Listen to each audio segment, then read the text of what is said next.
just give it a go. Just jump in and try it, because if the fear of handing off is holding you back, the only way you're going to get over that fear is by giving it a try and handing a bit over to someone and just be one with the feelings. Hi, and welcome to the Bright Minds of E-commerce podcast. I'm Dana, founder of Bright Red Marketing, and I created this podcast because I wanted to bring you the best advice from Australian experts in e-commerce and e-commerce store owners.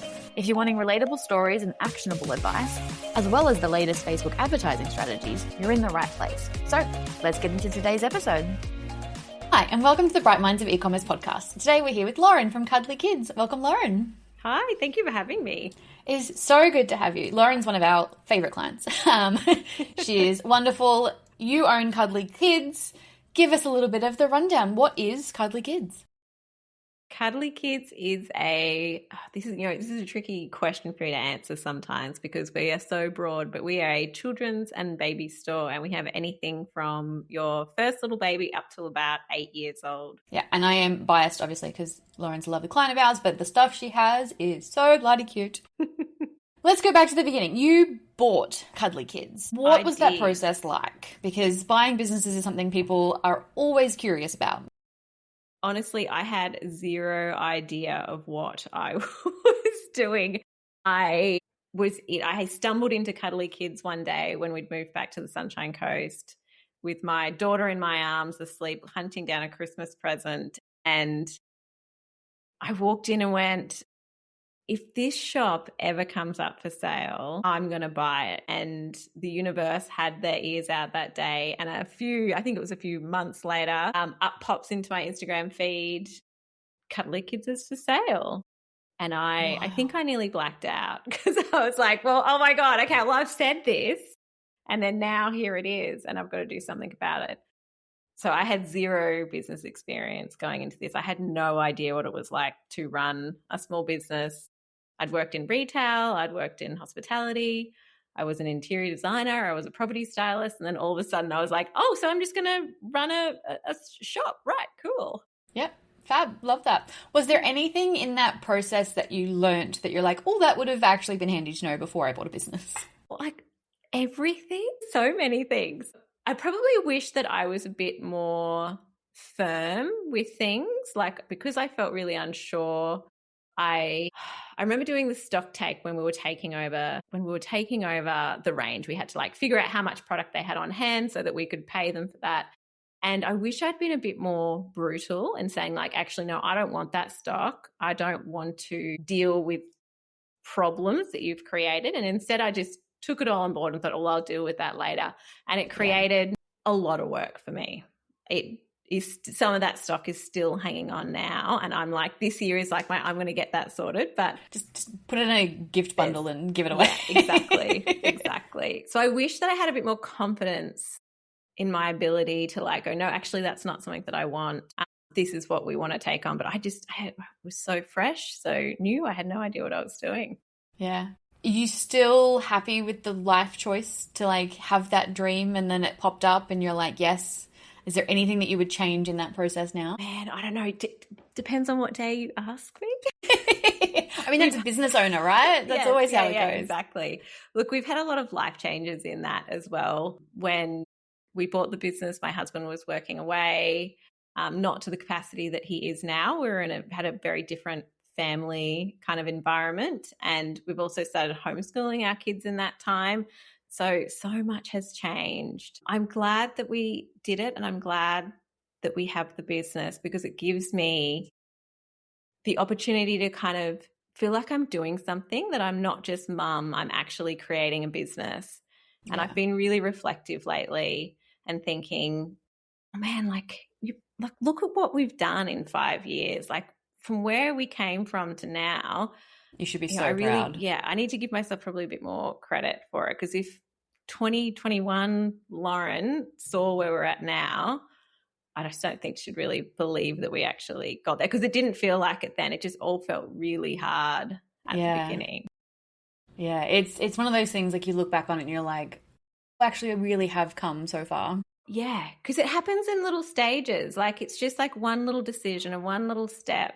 And when you're in it, you feel like all those little steps aren't making a difference. And then all of a sudden you look back and 5 years worth of tiny little steps have like grown this incredible business. And then you're like, oh, hang on, maybe I do kind of know what I'm doing. I didn't back then, but maybe now I've learned with all those little steps that, I've kind of figured things out a bit more. Yeah. I think even for us, like even the last 6 months, I'm just like, yeah, what has just happened? Yeah. This is great. This is so exciting, but what is happening right now? Yeah. Obviously, a lot has changed in those 5 years. This is a marketing-ish podcast. What is the biggest difference in the way that you were marketing your business when you bought it versus now? Man, when I bought it, I was scared to hell of marketing. I just had no idea how to market the business and also market myself.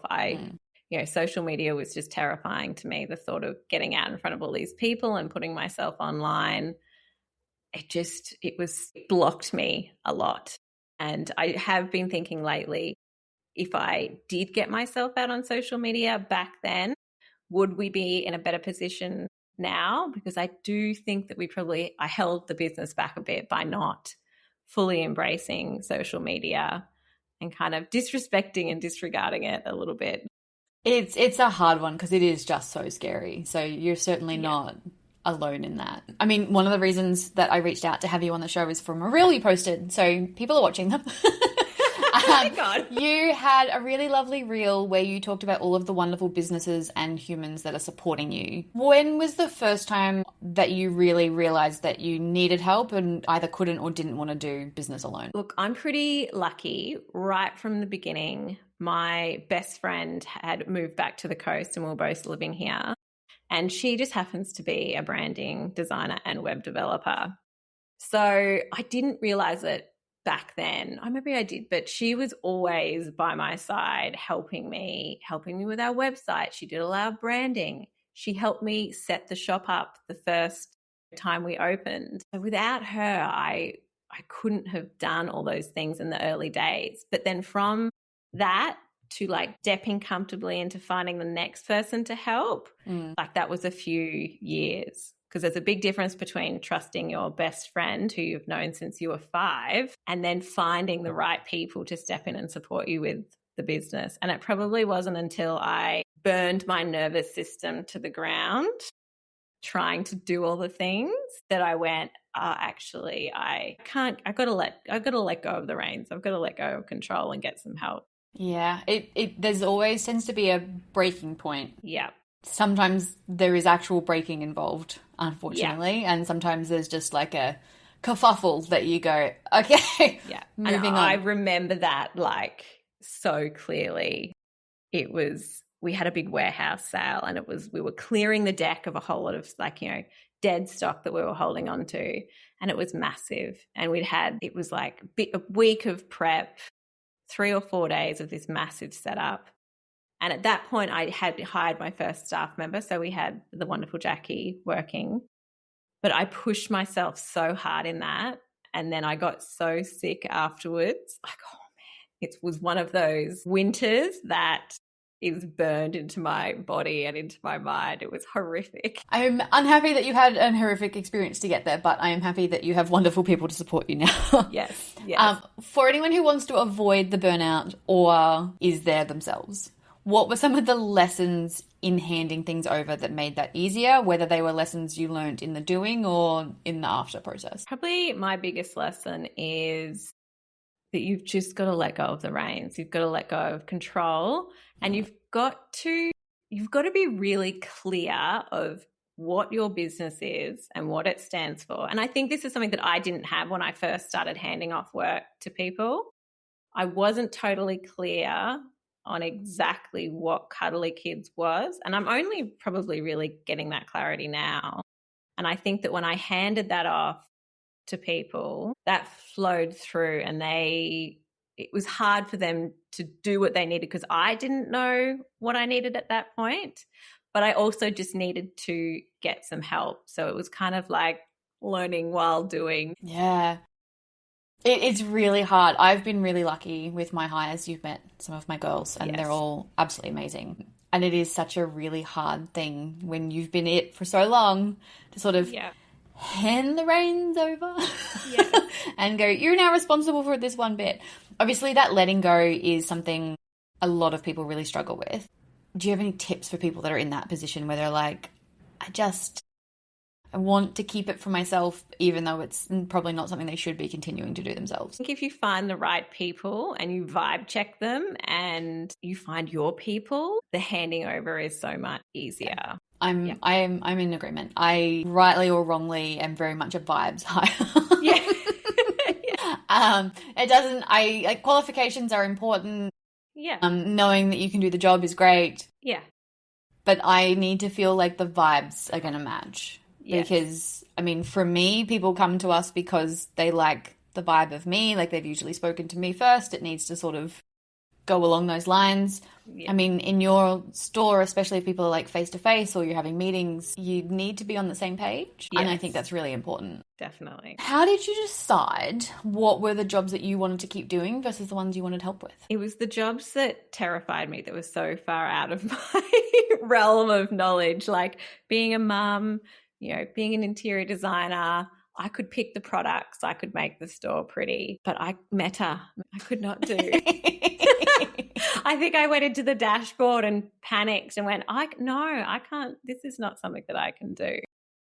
So the things that I had experience with, I've held on to. The things that I could learn myself, like social media, I've, had some massive learning curves with, but I handed off the things that I tried to learn and they made my brain hurt and they made me unhappy. And I can't, it's not worth my time is too valuable to be trying to wade through all this knowledge. Yeah. I think that's the wisest way of doing it, because there's some parts of business that we enjoy. Yeah. That probably we should get rid of anyway, but we enjoy them. And then there's other parts that you procrastinate because you don't want to. Yes. And it's tricky. And it's hard out there to find the right people. If there are people who are struggling to sort of let it go, what are your words of encouragement? Just give it a go.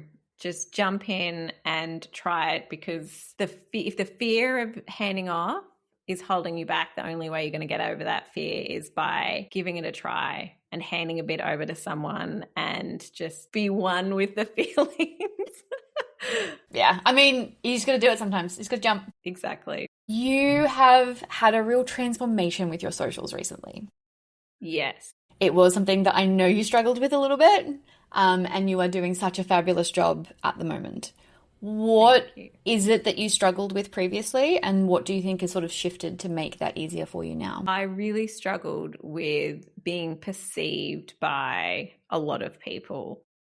And I found that the version of myself that our in-store customers were getting and then the version of myself that I was putting on social media were two very, very different people. Interesting. Because I can do in-store. I can chat to our lovely customers. I've never said anything that I would be embarrassed by, or it's so different to talking online, like talking in person to your customers. There's no comment section. No one's going to come along later and like, hey, Lauren, that was a bit of an overshare. You shouldn't be saying that. But online, you put something up and it's out there, and it is true. You have to be ready to deal with the energy that comes back at you from that post. And I'm still really working on it, because any sort of negative comment that comes online, I have to really process and think about. My body goes into instant kind of like panic, icky mode. You've been doing such a fabulous job lately. I mean, obviously we work with you, so we're on your socials all the time, but you've just been doing such a great job. The diversity of content, the way you've been doing things is just really good. So whatever you're doing is working. Thank you. I just bit the bullet and jumped in. I mean, also I think having Emily being like, please make more. Yes. I mean, we know from your ads that people just love you and they love the way that you talk and the way that you explain things. So that fear and that feedback is always really hard. It is, yeah. But then in store, that's the person that I am. I'm the crazy person rabbiting on about all the toys and why we love them. And I think you've nailed it though. Like, it's that fear of being perceived. Like, it's one thing to be weird to one person. It's a very different thing to be weird to the whole internet. Exactly. And you can sense check people. Like, when customers come in, I can do like an energy check. Like, oh no, you're a bit serious. I'm going to rein myself back in a bit. Or like, but like, Yeah, okay. But, oh, no, I can feel you're weird. You're just like me. Okay, we're going to go on a little roller coaster of emotions together. Because we get all sorts in store. Like we get grandparents, we get first-time parents, we get auntie and uncles that don't have kids and are buying for their nieces and nephews. Like we have such a diverse group of customers. Yeah. What would you say the biggest challenges are in running both like a store and online? Probably because a lot of people just don't understand the dynamics of running both. So when I'm trying to get help, even with social media or marketing or anything, they're two different beasts and they each need their own things to thrive. And I'm still figuring out what they need. Even like different products, like we have products that sell beautifully in store, will not sell online. And then we have ranges that sell beautifully online, but don't sell in store. So it's like this very weird balance of having to keep both happy. Yeah. It's like running two businesses at the same time. Yeah, I was going to say, like, it's as much as they're the same business, they have to sort of be approached differently. Yes. Like even every stock that comes in, okay, will this sell well in store? How is it packaged? Is it going to sell well in store? Because does it look good in store? But isn't it post well? Post well. Oh my gosh. Yeah. Obviously, you've been doing this for a little while now. What would you say is some of like the biggest lesson or challenge you've had in business? Probably just to trust my instincts more. I ignored a lot of things that my instincts were telling me and my gut was telling me in the early days. I held on to what I thought I should be doing. One big thing in particular was children's fashion. So Kuddly Kids was a children's fashion brand 48 years ago. It's where I went to shop with my grandmother and my mum to get your special outfits. And everyone was saying, oh, we need older kids' clothing. We need boys' clothing. We need this. We need that. And my gut was telling me that it might not be a great business decision. But I ignored it and went, we'll go half-half. We'll up our fashion range. I am still dealing with the fashion from that mistake. There is something to be said for trusting your gut in business. I know. Sometimes it's wrong, but it's very rarely in my experience. And then at least if you trusted it, you trusted it. Yeah. You can't then kick yourself later to go, I knew this wasn't the right decision and I did it anyway. Exactly. Yeah, wild. If people wanted to come visit you either in-store or online, what's the best way for them to come check you out? You can visit us online at kuddlykids.com.au. But if you're a Sunny Coast local, you can pop into our Budrum store. Amazing. And then we have a couple of questions we ask everyone just to wrap up. Have you got a favourite business book or podcast? I have been listening to The Climb by Cherie Digital Picnic. Yeah. I love a lot of her stuff. It's just being a neurodiverse business owner, because I have my own spicy little household. It has been a really lovely way to look at doing business outside of the neurotypical kind of framework. Yeah, I love that. And what would be your best piece of business advice you've ever received? This is a hard one. I feel like there's a lot of advice that I have been given, but I wasn't ready to hear. And then it slowly like seeps back into you later. But I really think just the trusting your instincts, trusting your gut, and just believing in your own capability that you can make good decisions for your business, even on bad days. That is good. Well, thank you so much for joining us. It's been a pleasure having a chat. Thank you for having me. Thank you for listening to the Bright Minds of E-commerce podcast. As always, you can find the show notes on our website at brightredmarketing.com.au. Just look for the podcast page. Thanks for listening.